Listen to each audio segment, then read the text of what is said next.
Shall we?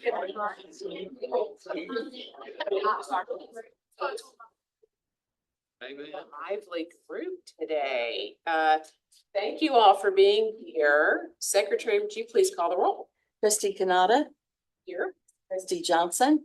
Here. Trustee Kimbrough is absent. Trustee McInnes. Here. Trustee O'Malley. Here. We have a quorum and I call the meeting to order.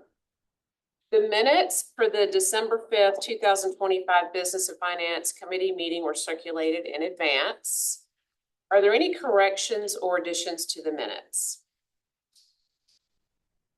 Hearing none, I move to approve the minutes as written. Is there a second? Second. All those in favor, please say aye. Aye. Opposed, say nay. The minutes are approved.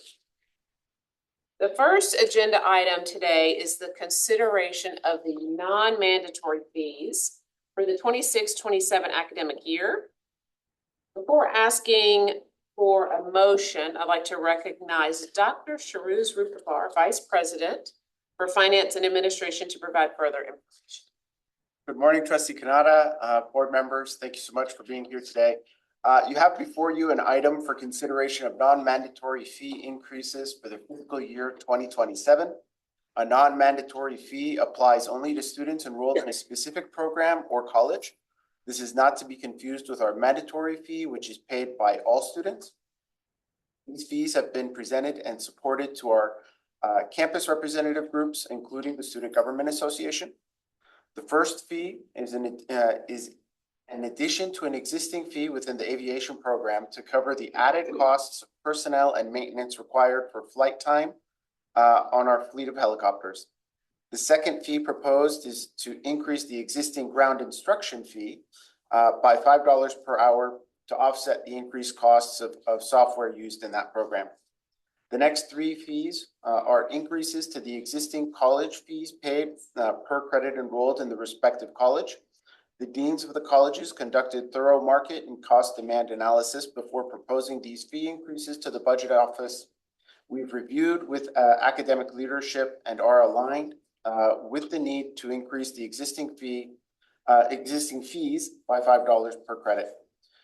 The additional revenue will be used to further support student innovation funds, increases in staffing costs, and new software costs for the existing programs. Thank you for your consideration. Thank you. Do I hear a motion to approve the non-mandatory fees for the 26-27 academic year? Make a motion. Is there a second? Second. It's moved and seconded. Is there any discussion? Questions, comments? Well, hearing none. Secretary, please call the roll. Trustee Canada. Yes. Trustee Johnson. Yes. Trustee McInnes. Yes. Trustee O'Malley. Yes. All ayes. The motion carries. The second agenda item on docket is the housing rates for 26 and 27 academic year. Dr. Rupapar, please provide this information. Thank you, Trustee Canada. You all have before you a request to approve a 2.92 weighted average increase in our housing rates for the coming year. Our housing department has done an excellent job of curbing expenses, as evidenced by the 0% cost increase in fiscal year 2026. Given the no cost increase of this past year, the increase for fiscal year 2027 is an effective increase of less than 1.5% over 2 years. The primary reason for this year's increase is to keep up with new operational expenses. Your board materials include a comparison of the local rental market for our students. Austin Peay remains one of the most affordable and best options for our students to live on campus. Thank you. Do I hear a motion to approve the housing rates for 26-27? So move. Do we have a second? Second. It's moved and seconded. Is there any discussion? Madam, Yes. I have a couple of questions or question and comment. How does this increase compare with other LGIs in the state? Do you know? I don't know how we compare with other LGIs. We compare it more to the local market of how much it costs to live in Clarksville as our standing point, because it's either with us or no, you're not going to live in Knoxville and commute. You know? But no, we try to keep it comparative to the local area. Well, and Vice President Clemens shared with me recently that we already have a waiting list for housing for next year, like it's already filled up, so to speak, and there's a waiting list for certain areas on campus on housing. Which is quite remarkable, because apparently it opened up in day one. Maybe the president can comment Yeah, more about that. If you wouldn't mind, the occupancy rates here that you see for 24, 25 and 25, 26 in the low nineties is effectively 100%.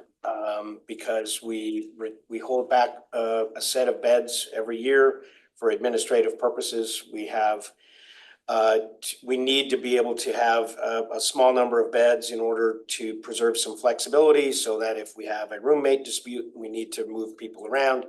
We've got a bed for that. If we need to make a disability accommodation or something like that, we need to have a few beds in reserve at all times. And so when you see housing occupancy in the low nineties, that essentially means that we are full. We have a commitment to making sure that incoming freshmen are able to secure on-campus housing. We do have a requirement for freshmen to live on campus if they're coming from more than 50 miles away. And so we do need to make sure that we maintain a set of beds as we go through the contracting process for the incoming freshman class. This means that we need to manage available beds for sophomores, juniors, and seniors very carefully, and that's where the waiting list comes in. Which goes into how we talked in another meeting, that we definitely need to build more housing, because we're getting to the point, if very close to maxing out. As our enrollment continues to grow, those pressures will continue to mount. The pressures on us, and Joe Mills is here. He manages these numbers and these resources very, very, very carefully and very, very well. As we grow the freshman class year over year, those abilities to manage this becomes a little bit more challenging. And then we start to put pressure on the private market as well. So don't we have something also on the State Building Commission docket or something for consideration? It's in the very early phases of consideration for, a potential opportunity to add a residence hall, yes. Thank you. Any other conversation or questions or comments? Great job managing with last year's 0% increase, this year only 2.9% increase. Really impressive cost control and management. So kudos to you. Secretary, please call the roll. Trustee Canada, Yes. trustee Johnson, Yes. trustee McGinnis, Yes. trustee O'Malley. Yes. The motion carries. The third agenda item is the consideration of the Blunt Hall HVAC replacement and upgrades project. Dr. Rupavar will provide the information. Thank you, trustee Kanata. Speaking of housing, you all have before you a request for approval to replace and update the HVAC and fan coil system in Blunt Hall. The current system has aged beyond repair and needs to be replaced. The project is expected to cost a bit under $1,615,000. The project cost will be covered by reserves from the housing department and not funded by the university's operating or reserve accounts. Thank you for your consideration. Do I hear a motion to approve the Blunt Hall HVAC replacement and upgrades project? So moved. Second. It's moved and seconded. Is there any discussion? Questions, comments? Just great job. Hearing none, Secretary, please call the roll. Trustee Canada, Yes. trustee Johnson, Yes. trustee McGinnis, Yes. trustee O'Malley. Yes. Motion carries. The rest of the agenda items are informational. The next item is the review of the governor's budget recommendations. Associate Vice President for Budget and Finance, Sandra Hamilton, will provide the information on this item. Thank you, trustee Canada. Good morning, members of the board. So I am here to provide a brief update on the university's state allocation for fiscal year 26-27. This is based on the governor's proposed budget for the state of Tennessee. The General Assembly will vote to finalize the governor's budget late April, early May. Overall, the governor's budget reflects continued support for higher education. This information provided to you, along with what was in your materials, reflects the incremental changes to our recurring $78 million state appropriated budget. And in addition to that, we have a one-time capital maintenance need of the $3 million that's showing there. First, the university is projected to receive $1.1 million in additional funding for health insurance. This allocation is intended to offset rising employer benefit costs without placing additional strain on our operating budget or our employee premiums. Second, we anticipate $889,000 through the state's outcome-based formula funding. And as I mentioned, finally, the governor's budget includes $3 million in one-time capital maintenance funding. These funds are designated to address 3 phases of a chiller replacement project on campus. So in summary, the proposed state budget provides meaningful support in 3 key areas: employee benefits, operational funding, and capital maintenance. We will continue to refine our internal budget assumptions, waiting for the finalization of the governor's budget. And we will return to the board with a more comprehensive institutional budget for approval in June. That concludes my information sharing. Dr. Ruperbar and I are here to answer any questions that you may have. Thank you. Thank you so much. We don't need a motion or anything. Any questions or comments? The incremental budget. It's not the full budget, incremental budget. If there are no questions, we will move to the next item, which is the last agenda item. It's the review of the fiscal year 24-25 financial report. Dr. Ruperbar, can you provide this info for us, please? Thank you, Trustee Kanata. It's my pleasure to present Austin Peay State University's financial performance for the last fiscal year. The performance is presented today using industry standard ratios generated by the Tennessee Higher Education Commission for all LGIs, UT, and TBR. Before we begin, I'd like to point out a recurring theme you'll notice. The graphs depict the one-time $20 million in state revenue received in 2024 to fund our Oracle implementation project and 10 years of license fees. Almost $9 million of those expenses were recorded in fiscal year 2025. Because the funds were received and spent in separate years, our ratios and graphs are inflated in one year and then declined in the next. First is our primary reserve ratio. This essentially represents our expendable net assets divided by all expenditures. That is to say, it measures our ability to be nimble in paying expenses with reserves. We are in the healthy margin, and the decline is driven by the one-off or implementation costs. The next ratio is our viability ratio. This is a measure of our ability to cover debt with reserves. The ratio is calculated by dividing our total reserves by our plant debt or obligation bonds. We are within the healthy performance margin. The spike in the prior year is the addition of the Oracle funding we received from the state. The next ratio is our return on net assets ratio. This is the increase in our net assets reserves divided by the beginning balance. Again, the prior year spike is due to the receipt of Oracle funding. Although all 3 years exceeded the expected norm line, it is important to note that our addition to the net asset reserves ratio for this past year exceeded all other LGIs. For all other measures, we were in the middle of the pack. The net operating revenues ratio is the year-end net number divided by total revenue. This shows whether the school is living within its means. Please note there are 2 graphs for this item. On this ratio, I wanted to show the impact of removing the Oracle implementation costs from our financial ratio.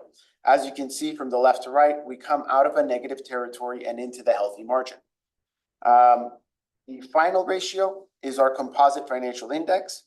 This is a weighted score of all of our ratios that reflects the university's financial health. Considering the impact of Oracle on our ratios, the university remains within the healthy limits and nearly reaches the ideal score of 3.0 with the Oracle impact. However, if Oracle is removed and the previously adjusted ratio that I showed you before is used, APSU would exceed the expected 3.0 score. These figures and ratios provide evidence of the university's strong fiscal stewardship practices, mostly from the effective campus policies and practices. Thank you so much. Thank you. Questions? One, I think, first of all, thanks for the graphical representations of the numbers. That's very helpful and it's kind of easy to wrap your mind around these indexes. Any watch outs or concerns that you have based on where we are and where we're headed? You know, we are in a growth mode right now with the increases in enrollment. And so with that comes quick increases in expenses to keep up with continuing all the services. So I'm looking forward to when it plateaus, although I know it doesn't sound right because we want enrollment to continue to grow, but it will eventually level on that. We'll start seeing more spread on the margin. Thanks. Yes. I just also want to congratulate everyone too at the university because there were no findings on the audit. Correct. And even though this is business and finance, the two are intertwined. Yes. So for us to have no findings on the audit from the state is wonderful. So thank you to all that are helping keep up with the fiscal responsibility, but also making sure everything's reported correctly too. Truly a team effort. Thank you. Yes. Spoiler alert, you guys are going to hear from them soon. It's going to be good. You mentioned something in your presentation that I don't think I keyed in on earlier, that you mentioned that we were better than the other schools in the state on which metric? It was on the net. It was on the return on net assets ratio, the increase in our net assets divided by our beginning balance. So the amount that we added to our reserves at year end compared to what we began with, compared to the other schools, we were, and for most other schools, we almost doubled their rate. And what do you attribute that to? Other than great leadership. Well, I mean, it's mostly the enrollment growth that we experienced last year, going beyond what we had anticipated. So we didn't plan to spend as much, so we didn't spend as much. Okay. All right, great work. Any other questions or comments? Great job, Dr. Ruth Brevard. Thank you so much. This is an information item and requires no action on our part. This concludes our agenda and I move that the meeting adjourn. Second. It is moved and seconded. All in favor say aye. Aye. Those say nay. Ayes have it and the meeting is adjourned.